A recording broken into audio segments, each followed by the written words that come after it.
अगर आप social media use करते हैं तो ये वीडियो आपके लिए बहुत महत्वपूर्ण है, क्योंकि सोशल मीडिया के जितने भी मैसेजिंग प्लेटफॉर्म्स हैं उनके लिए केंद्र सरकार ने एक बड़ी गाइडलाइन जारी कर दी है। और इस गाइडलाइन का उल्लंघन करने पर आपके जो ऐप्स हैं ये सभी बंद भी हो सकते हैं। क्या है इस गाइडलाइन में? मुख्य रूप से ये गाइडलाइन काम करेगी सोशल मीडिया ऐप्स चलाने वाली कंपनियों के ऊपर, और कंपनियां जो भी करेंगी उसका सीधा असर आएगा यूजर्स के ऊपर। क्यों जारी की गई है गाइडलाइन और किस तरीके से यह असर डालेगी, इसी पे आज बात करेंगे। दरअसल सोशल मीडिया के जितने भी मैसेजिंग प्लेटफॉर्म्स हैं, चाहे वो व्हाट्सएप हो, चाहे वो स्नैपचैट हो, चाहे वो अराबिया हो, टेलीग्राम हो, सिग्नल हो, इन सभी को लेकर केंद्र सरकार ने एक नई गाइडलाइन जारी की है।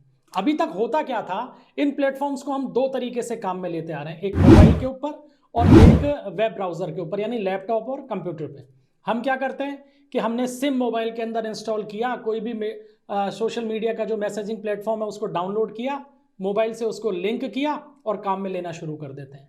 उसके बाद में हम मोबाइल से अगर सिम निकाल भी देते हैं तो वो प्लेटफॉर्म चलता रहता है। इसी तरीके से लैपटॉप पे अगर हम काम कर रहे हैं तो हमने एक बार क्यूआर कोड स्कैन किया, व्हाट्सएप लैपटॉप के अंदर शुरू किया, और उसके बाद में चाहे हम उस मोबाइल को बंद कर दें, चाहे मोबाइल से सिम निकाल दें, हमारा जो व्हाट्सएप है वो लैपटॉप के अंदर जारी रहेगा, चलता रहेगा। लेकिन अब ऐसा नहीं होगा। ऐसा इसलिए नहीं होगा क्योंकि केंद्र सरकार ने इस जो हमारी आदत है उसके ऊपर कंट्रोल सिस्टम लागू करने की तैयारी कर ली है, और इसके लिए बाकायदा गाइडलाइन जारी करके 90 दिनों का समय दे दिया गया है सभी सोशल मीडिया के मैसेजिंग प्लेटफॉर्म्स को कि सुधर जाओ। अब ये क्यों किया जा रहा है, ये बहुत महत्वपूर्ण है। एक सामान्य सी परेशानी तो यही है कि मान लीजिए आपने अपने मोबाइल के ऊपर व्हाट्सअप चालू कर दिया।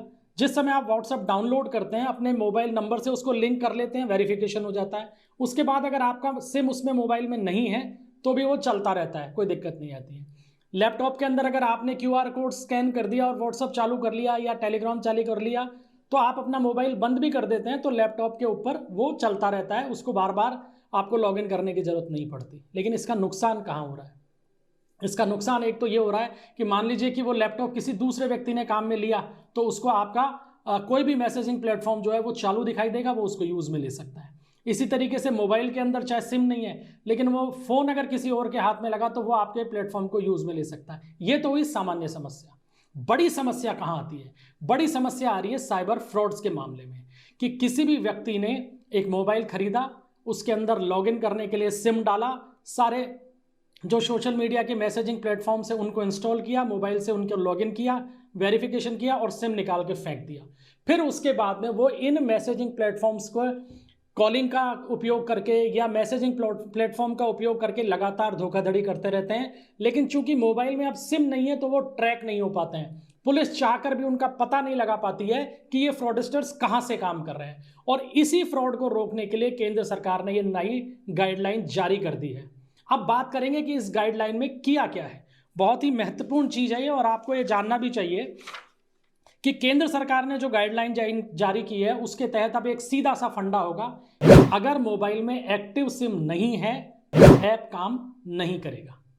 यानी आपने अगर अपने मोबाइल से सिम निकाल दिया है, आपका जो मोबाइल का स्लॉट है सिम का उसमें सिम नहीं है, तो फिर कोई भी मैसेजिंग प्लेटफॉर्म काम नहीं करेगा।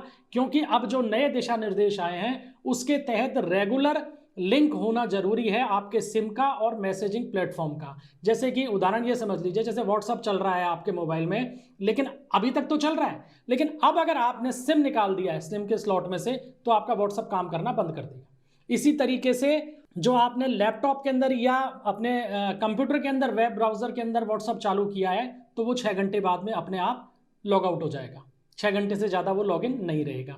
ये गाइडलाइन केंद्र सरकार ने जारी कर दी है और 90 दिन का टाइम दे दिया है कि 90 दिन के अंदर सभी जो मैसेजिंग प्लेटफॉर्म से वो ये व्यवस्था कर लें कि सिस्टम ऐसा हो कि अगर मोबाइल के सिम स्लॉट के अंदर से जैसे ही मोबाइल का सिम निकाला जाएगा, सिम बाहर निकलते ही तमाम जो प्लेटफॉर्म है मैसेजिंग ऐप के सारे बंद हो जाएंगे। उनको फिर नए सिरे से लॉगिन करना पड़ेगा, और लॉगिन वो तभी होंगे और उतनी ही देर के लिए होंगे जब तक कि मोबाइल के अंदर सिम रहेगा। यानी बिना सिम के अब ये ऐप नहीं चल पाएंगे।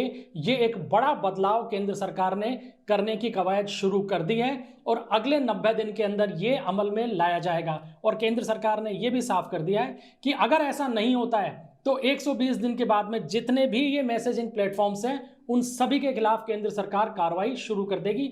यानी इन प्लेटफॉर्म्स को बंद करने जैसे कदम भी केंद्र सरकार उठा सकती है। सिर्फ एक ही तरीका है कि आपको केंद्र सरकार की इस गाइडलाइन को मानना पड़ेगा। तो अगर कंपनियों पे पाबंदी आती है तो उसका असर सीधा सीधा यूजर्स के ऊपर भी आती है। हालांकि ये जो पाबंदी है ये यूजर्स के फ्रेंडली है, यानी यूजर्स के हित की है और फ्रॉडस्टर्स के ऊपर इससे लगाम लग सकेगी।